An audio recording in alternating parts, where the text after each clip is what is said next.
And warships steam towards the Persian Gulf. Consider the following recent developments. U.S.-Israel war game in Persian Gulf. On Friday, the U.S. and Israel announced they plan a massive military exercise in the Persian Gulf in an attempt to confront Iran, in their own words. The exercise, dubbed Austere Challenge 12, and they're going to make Iran austere, cutting off half their fuel, will include the participation of thousands of U.S. and Israeli soldiers and will test multiple air defense systems against incoming missiles and rockets for when Iran's attacked. And it'll be on the media. How dare Iran fire back? Only the worst fire back. Now I've seen police in the U.S. type it in. Police chief says fetal position assault on officer. They actually say if you get in a fetal position, it's assault and it's resisting.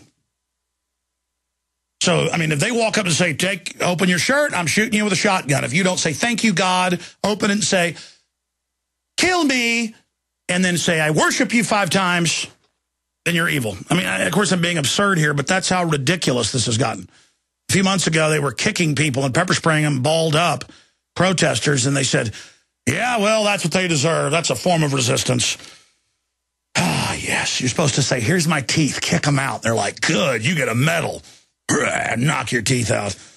Don't worry, the bankers are going to knock your dollar out and knock you out with sodium fluoride. Everybody gets to get hurt here in the New World Order. On January 2nd, during the last military exercise, Iran tested the Qadir missile, a long-range sea-to-shore missile, and the surface-to-surface Noor missile. The Noor is an advanced radar-evading, target-seeking, guided, and controlled missile. Can easily find its target and destroy it, IRNA reported. Iran has announced a new war game, and that's going to coincide with British warships, U.S. and Israel, including destroyers that are now all converging in the area. French and Russian warships are off Syria, basically threatening each other. Ron Paul points out that sanctions are the first step to war. These are serious blockades and embargoes are about to set up. Oil prices have already risen to $113.20 a barrel because of this. Iran missile-based propaganda. Now that Iran's Ahmadinejad is visiting Latin America, the discredited rumor that Iran is building intermediate-range missile launch pads at a base on the peninsula in Venezuela has resurfaced. It was initially floated by the German newspaper Die Welt and subsequently boosted by the Jerusalem Post, a documented neocon propaganda operation. The Post posted the story as well. The story brings to mind the Cuban Missile Crisis of October '62, but those were real missiles. According to Die Welt's story, the Iranians paid tens of millions in cash for the base that would be used to fire missiles in the United States. After Iran is attacked, it was reported the Revolutionary Guard-controlled engineering group Khatam al-Anabi is helping build the site. And it just goes on from there. Now, look at this article here out of the Washington Post that I just mentioned. Obama wants Internet ID. FCC's head proposed broadband reform as well, and that the Internet ID people to, quote, make the biggest users pay. They say you're making it cost more for those that don't use as much. This is how they always sell new taxes, consumption taxes this way. Globalist corporate taxes to companies, you name it.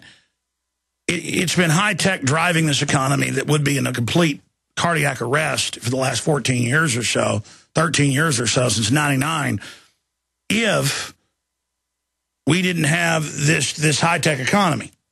And to let government put taxes on the Internet, which they're starting to push at state and federal level and international, and to let corporations start charging you more. You already get charged more for the type of connection or data plan you get on a cell phone, on a computer, any of this. You're already paying for it. But how did they start in the 20s? With driver's license, which were commercial license. They told the public, the trucks are tearing up the roads you pay for. They use the roads to make money. They're in commerce. Let's start taxing them. And the public said, yeah, get them. And by the 50s, they made everybody get a driver's license and start paying. Now they use it to totally track us. In a Monday speech, Federal Communications Chairman outlined a draft proposal that would reform the Commission's Lifeline program to include provisions to encourage broadband adoption. The program, currently aimed at providing affordable telephone service to low-income Americans, is supported by the Universal Service Fund. The program is outdated, focused on phone service, when high-speed internet has become our vital communications platform. But buried in there, they have the other part. In his remarks, the chairman said the program has been successful, but has also been plagued with problems of accountability and efficiency.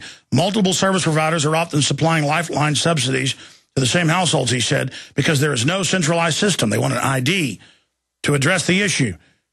The draft proposal creates a national database of Lifeline users to prevent duplicative billing, and you know that's going to be used for Internet ID. It also sets a budget for Lifeline aimed to connecting eligible consumers with staying within budget.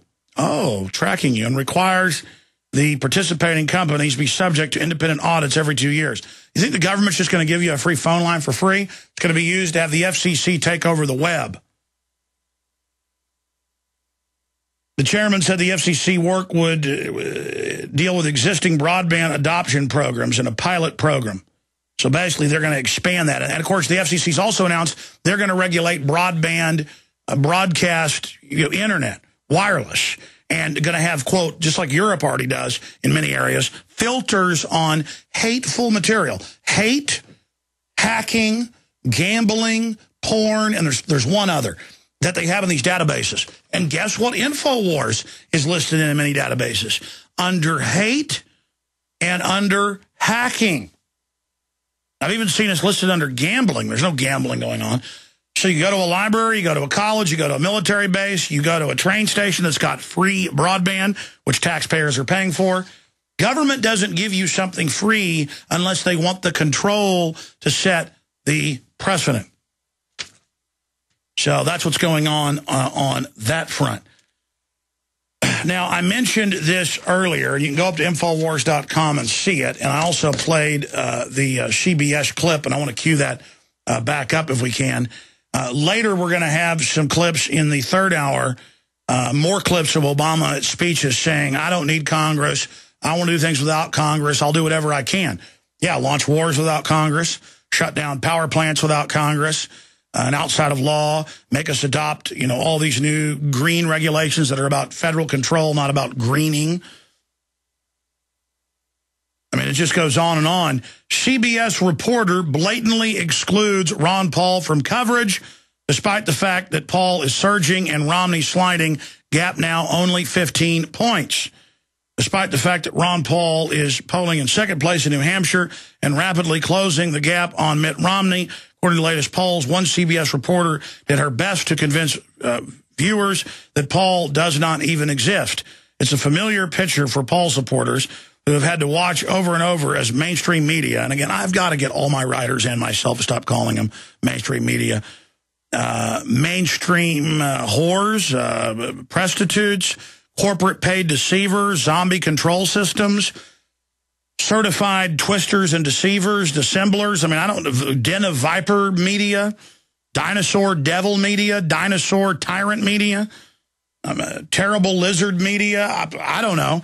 It's a familiar picture for Paul supporters who have had to watch over and over again as mainstream media, that is deceivers, talking heads and pundits have consistently either laughed off the Texas congressman's chances for GOP nominee or simply excluded Paul from their coverage altogether. And again, we're going to play that clip in a moment we played earlier. However, within the past few weeks, the networks were forced to begin taking Paul seriously as he began consistently polling in first or second ahead of the Iowa caucuses, eventually finishing third in what was easily a three-way tie. Yeah, that was clear fraud there. That's now been confirmed. But it was accidental. They had to have a gentleman's agreement and precinct after precinct and say that Paul got less and Santorum got more. When we come back, we'll play that clip. Going into New Hampshire and ahead of two debates this weekend, Paul was polling in strong second, as he has been for some time. However, that did not stop CBS political correspondent Jan Crawford from showing graphics and talking about recent polling without even mentioning Paul's numbers or even that he was involved in the race at all. Yeah, they have Romney 43, Gingrich 9, Huntsman 7, Santorum 6. And, of course, you've got Ron Paul, depending on the poll, 10 to 13 points. Some polls only 8 points behind Romney, but no one will tell you that. We all know that Berkey water purification... You know, I keep going back to this theme over and over again, but you've seen every major TV network. When Ron Paul comes in second or first place or third, they just don't even show him in the running. And Jon Stewart a few months ago famously, you know, put all that together in a compendium just to show the arrogance and how left, right, center, the entire establishment demonizes Ron Paul and demonizes anybody else that doesn't want foreign banks robbing us blind and setting up paramilitary police on street corners, fondling our genitals. TSA now fondling people all over the country on the streets. And I get calls all the time and look it up, and it's in the local news where there they are. And I'm going to get back into that in a moment. New Jersey will pay you $1,000 to rat out your neighbors for guns. It's here, folks. And as the economy implodes, more and more of this nation is going to live off of ratting out their neighbors. But here's, again, that CBS piece. We have an article on Infowars.com about it. CBS reporter blatantly excludes Ron Paul from coverage. Doesn't show that he was in second place. Here's the clip. Who polls in single digits here, is looking to give Romney a run in the Granite State after his near victory in Iowa. As for the losers in Iowa, Texas Governor... So there was the graphic on CBS News, and you watch the whole news piece. No mention of Ron Paul. It's like he's from the planet Mars. He's rising in the polls. Romney's dropping, and they're desperately ignoring him because they know he could win. Oh, my gosh. It's just off the charts insane. Now, we're going to cover this more on the nightly news this evening, but this is a big deal. It's up at Infowars.com. New Jersey will pay you $1,000 to destroy the Second Amendment. This is totally disgusting. It's the citizen informant. Without citizen informants, tyrants could never retain the kind of power they wield. In fact, without citizen informants, totalitarian movements would never gain traction. But there's always little minions who want some uniform and want to oppress people, and always little minions that want to toady after them. Of course, they always gnash their teeth later.